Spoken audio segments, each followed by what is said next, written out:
In this presentation, we will be exploring race, marriage, class, and gender. While we navigate through this video, you will note that although these topics are unique and have its own place in American history, they are linked and have an effect on each other. Race in America is a subject that has been of much controversy throughout history and is much debated topic in modern times. Because the United States has become somewhat of a melting pot with all nationalities holding a place within our residence, the conversation about race is something that is constant in our nation. Dating back to the 17th century, slavery was present in the United States. The slave trade continued through the 19th century. Between the years of 1789 and 1861, slavery was abolished by law, beginning with some states but taking longer in others. However, until the 1960s, African Americans were still stripped of equal rights. With the slave trade, 4 million Africans were transported to the Americas.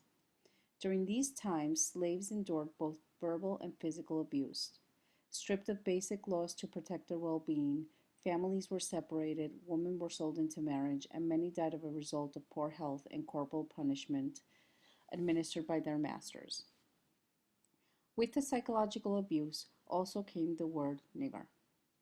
The word is still present in modern times and continues to carry much emotion between African Americans and the white population. James Baldwin gives his perspective on the use of the word in this video. This, anyone who's ever tried to live knows this. So what you say about somebody else, anybody else, reveals you. What I think of you as being is dictated by my own necessities, my own psychology, my own fears and desires. I'm not describing you when I talk about you. I'm describing me. Now here in this country we've got something called a nigger. It doesn't in such terms, I beg you to remark, exist in any other country in the world. We have invented the nigger. I didn't invent him. White people invented him. I've always known, I had to know by the time I was 17 years old. What you were describing was not me, and what you were afraid of was not me. It had to be something else. You had invented it, so it had to be something you were afraid of, and you invested me with. Now that's so. No matter what you've done to me, I can say to you this, and I mean it. I know you can't do any more, and I got nothing to lose. And I know, and I've always known, and really always, that's part of the agony. I've always known that I'm not a nigger. During slavery, many African Americans took a stand against their masters and in the name of rights and freedom. In one of our classes, we learned of a slave named Suki. The story is titled, A Slave Named Suki Resisting Master's Advances. The story is about a slave that is named Suki and her master, married to Sarah Ann, makes constant advances towards her. During these times, it was not unusual for masters to take advantage of the situation and of the slaves, especially women.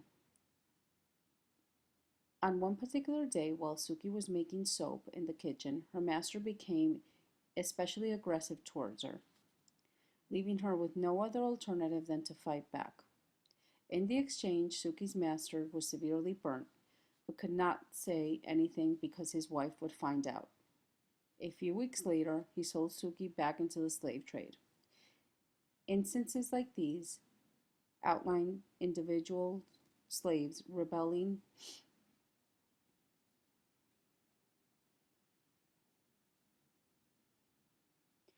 While Suki was a slave, she was also a woman that not only took a stand in the name of freedom, but also for women's rights. This leads us to our next topic in this presentation, gender. Gender is a word that has evolved through history. It began as a term of binary definition, meaning man and women. But because of evolution, it has taken a broader meaning. no longer considering only two sexes.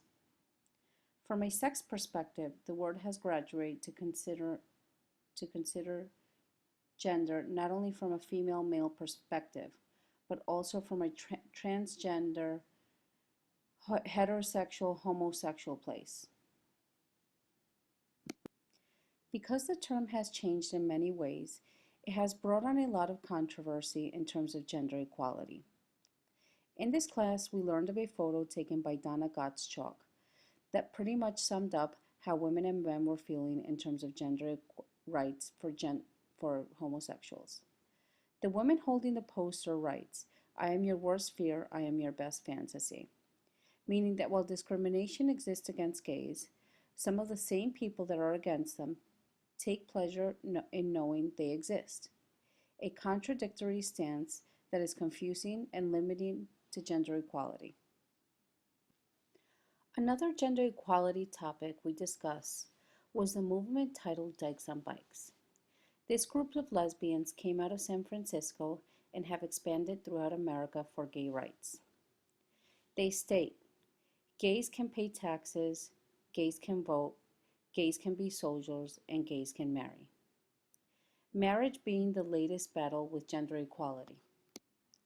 Marriage is a subject that is directly linked to gender and has shared some change throughout the years.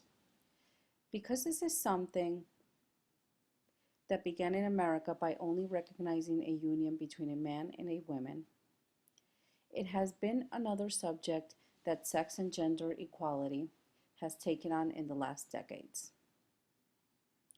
Class is something that is present in our everyday lives and something that is hard to escape. Tuning into TV stations, middle class is all we hear about. When the president addresses the nation, a lot of times the argument is about class and where the country is going. But this is a phenomenon that not only is talked about in the media, but really in most places. At work, we are focused on salary and healthcare to make sure we maintain the class that we are used to. In America, class is something that we typically divide between low, middle, and high. Although that seems like a division that is straightforward, there is a constant struggle that happens between the three and ties into the economy, race, gender, and equality.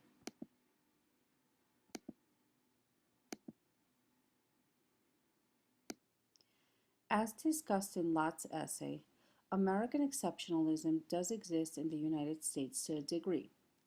Class is a concept that plagues most residents of the world. Truth is, a lot of people around the world live in poverty and belong to the less appealing lower class. But what this means is different in America. The way we define low class or poverty is a very different reality than what other nations experience. While we have a low class, the reality is that Americans, even if poor, have access to resources that other places in the world do not. An argument to be made is that people that live or are born into lower class in America suffer from upward mobility, which means that moving from one class to another is extremely hard to break. And most remain in the class that their parents did. At the beginning of this video, I said that even though these subjects hold an individual place in American history, they are all somewhat linked and affected by one another. I hope that in this video I was successful at explaining the importance of each